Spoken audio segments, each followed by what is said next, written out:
Muito bem, eu quero deixar aqui uma reflexão para você, com base no texto que se encontra em Marcos 14, versículo 32 ao 36, ok? Que diz assim: E foram a um lugar chamado Getsêmani, e disse aos seus discípulos: Assentai-vos aqui, enquanto eu oro. E tomou consigo a Pedro, a Tiago e a João, e começou a ter pavor e a angustiar-se, e disse-lhes: A minha alma está profundamente triste até a morte. Ficai aqui e vigiai. E tendo ido um pouco mais adiante, prostrou-se em terra e orou para que, se fosse possível, passasse dele aquela hora. Disse: Abba, Pai, todas as coisas que são possíveis, afaste de mim este cálice. Não seja, porém, o que eu quero, mas o que tu queres. Marcos 14, 32 a 36. Jesus está agora no Getsêmani e experimentando um dos momentos mais desafiadores do seu tempo de vida.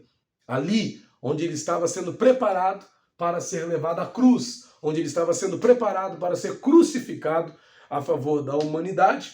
Afinal, Deus deu o seu Filho unigênito para que todo aquele que nele creia não pereça, mas tenha a vida eterna. Deus fez isso, essa obra de amor, esse ato de amor. E Jesus estava para ser entregue, Jesus estava para ser ali alvo, né, do cumprimento de tudo que Deus havia projetado para ele, como o Messias, como o Salvador do mundo, como aquele que tira o pecado do mundo. E Jesus estava ali para cumprir a sua missão, mas fazia parte do seu processo passar pelo Getsêmani. E ali no Getsêmani nós vamos ver Jesus experimentando uma situação bem desagradável, porque não era algo que vinha de fora. Jesus não estava agora experimentando ataques externos. Muitas das vezes nós nos preocupamos, em determinados momentos da nossa vida, com ataques que vêm de fora. Mas existem situações e circunstâncias onde os ataques que nós estamos recebendo, eles vêm de dentro. E ali no Getsêmani, o ataque de Jesus vai ser de dentro para fora. Porque o que Jesus vai sentir ali no Getsêmani? Olha só, a palavra diz aqui, ó, e foram a um lugar chamado Getsêmani, e disse aos seus discípulos: Assentai-vos aqui enquanto eu oro. E tomou consigo a Pedro, Tiago e João, e começou a ter pavor e a angustiar-se, e disse-lhes: A minha alma está profundamente triste até a morte. Vamos pensar aqui nessas três palavras, nessas três frases aqui. Primeiro, ele começou a ter pavor. Segundo, e a angustiar-se. E ele próprio vai dizer: A minha alma está profundamente triste até a morte, ou seja, a ponto de morrer. Eu estou triste a ponto de morrer. Eu estou profundamente triste a ponto de morrer. Então pensa o momento agora. Como eu disse, Jesus não estava recebendo ataques de fora, mas era interno. O conflito de Jesus agora é interno, emocional.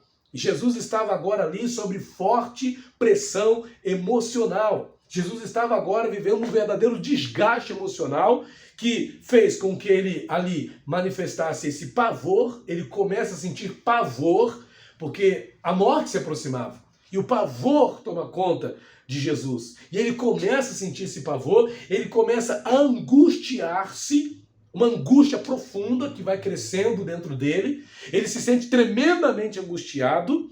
E ele diz, e ele próprio diz: A minha alma está profundamente triste até a morte. Gente, olha o nível, olha a intensidade do desgaste emocional. Olha a intensidade desse conflito emocional no qual Jesus está agora inserido, pelo qual Jesus está passando agora. Lá em Lucas diz que Jesus chegou a suar grandes gotas de sangue, a hematidrose. Tamanha a intensidade de pressão que Jesus estava suportando emocionalmente agora, nesse momento. Então veja, era intensa a emoção dele. Ele estava intensamente abalado, emocionalmente falando. Não é?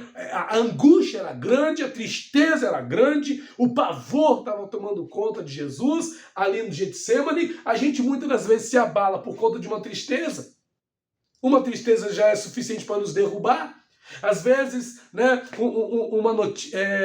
um medo já é suficiente para nos paralisar. Jesus aqui está o quê? Tendo pavor, angustiado, profundamente triste a ponto de morrer. Imagina, né, qualquer pessoa nessas condições ali parava ali e falava: Ah, chega, para mim não dá mais. Jesus poderia ter parado ali. Aqueles conflitos emocionais já podiam ter sido suficientes para Jesus parar por ali mesmo. Mas Jesus não para ali. E o que a gente vai aprender aqui é o seguinte, que por mais pesada, né, que possam ser as nossas emoções, elas não têm poder para, de fato, parar a nossa vida. Porque quem deve... Não são as emoções que nos controlam, somos nós que controlamos as nossas emoções. Tem muitas pessoas que, por sentir raiva, por sentir ansiedade, a depressão, o medo, a tristeza, a frustração, elas colocam essas emoções num pedestal como se essas emoções fossem um Deus na vida delas. As emoções não são Deus. Não são as emoções que determinam como você vai agir ou não. Não são as emoções que vão dizer... Não necessariamente, né? Não são necessariamente as emoções que têm que determinar as suas ações. Não são necessariamente as suas emoções que têm que determinar como você tem que agir. Por isso que se fala de inteligência emocional, de regulação emocional, de controle emocional. Porque não necessariamente as emoções têm que ditar a nossa forma de agir, os nossos comportamentos. Não necessariamente. A gente vai ver isso aqui com o próprio Senhor Jesus. Jesus não vai deixar esse pavor, essa angústia, essa tristeza profunda, mortal, dominá-lo. E como é que eu vejo isso? Primeiro, Jesus vai continuar tendo um relacionamento sadio com o Pai. Jesus vai continuar tendo um relacionamento sadio com os seus discípulos. E Jesus vai continuar tendo um relacionamento sadio consigo mesmo. Vamos ver aqui cada uma dessas coisas? Primeiramente, Jesus vai para o Getsemane com quem? Com os seus discípulos. E ele toma consigo a quem? A Pedro, Tiago e João. O que eu vejo aqui? Jesus continua tendo relacionamentos sadios com as pessoas que estavam ao seu redor. As emoções podiam estar ali à flor da pele, mas Jesus continuava tendo bons relacionamentos. Relacionamentos de qualidade. Às vezes as pessoas perdem relacionamentos por conta de quê? De deixar as emoções dominarem, tomarem conta dela. E aí as emoções falam mais alto, ela rompe amizades, ela discute com pessoas que não têm culpa de nada, ela transforma pessoas que estão ali querendo ajudá-la em inimigos. Jesus não. Pedro, Tiago e João, que eram os principais ali, que andavam mais próximos de Jesus, vão continuar do lado de Jesus, mesmo Jesus estando nessa condição emocional aqui, né, intensa, negativamente falando. Ok? Outra coisa, ele vai para fazer o que no Getsemane, né? Ele vai para quê? Ele vai orar. Ele vai para o Getsemane para orar. Ó, e disse, a minha alma está profundamente triste, ficai aqui, vigiai. E tendo ido um pouco mais adiante, prostrou-se em terra e orou. E orou para que, se fosse possível, passasse dele aquela hora. Ele ora. Ele ora. O que é orar? É falar com Deus. Então veja, o relacionamento de Jesus com Deus, com o Pai, não vai ser perdido, ele não vai quebrar a sua relação com Deus. Quantas não são as pessoas que, por causa de emoções, não rompem a relação com Deus, não se afastam de Deus, não saem da igreja, da presença de Deus? Ah, mas eu estou abalado emocionalmente, eu não vou nem para a igreja hoje. Não, Jesus não. Ele foi para o Getsemane, ele foi para aquele local de oração, ele foi ali buscar a Deus, ele foi ali orar. E não só isso, no versículo 36, né? Ó, e disse, Pai, todas as coisas te são possíveis. Afaste de mim este cálice, não seja porém o que eu quero, mas o que tu queres. Ele chama Deus de Pai, ele diz que para Deus todas as coisas são possíveis, e ele se submete à vontade do Pai. Ou seja, a espiritualidade de Jesus não é prejudicada por conta das suas emoções. A espiritualidade de Cristo continua em dia, continua sadia. Ele chama Deus de Pai, reconhece Deus como seu Pai. Ele reconhece que para Deus tudo é possível. Ele continua tendo compreensão do poder de Deus, do poder do seu Pai. E terceiro, ele se submete à vontade do Pai. Não seja como eu quero, mas sim como tu queres.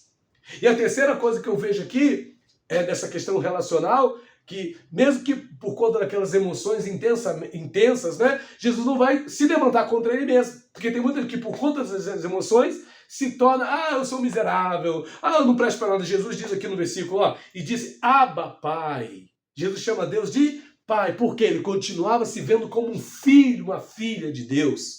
Eu continuo sendo filho de Deus. Não é porque eu estou aqui triste, ou depressivo, ou angustiado, ou com medo, ou apavorado. Não, eu continuo sendo filho de Deus, mesmo que eu tenha essas emoções. Então Jesus é para nós um exemplo de quê? De pessoas, de que de fato nós podemos passar por momentos emocionais difíceis. Mas isso não necessariamente tem que prejudicar os nossos relacionamentos com o nosso Deus, com a nossa espiritualidade, com aqueles que estão ao nosso redor, e conosco mesmo. Jesus tinha pleno controle sobre as suas emoções e não permitiu que elas causassem danos interiores e prejudicassem seu relacionamento com o Pai, com Ele mesmo e com a humanidade. Nós podemos fazer o mesmo. É para isso que Deus nos deu o seu Espírito, para que sejamos capazes de fazer assim como Jesus fez, ok?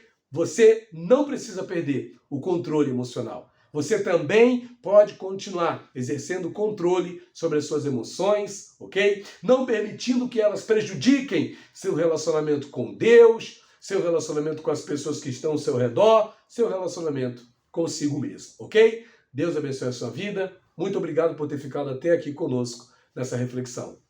Deus abençoe.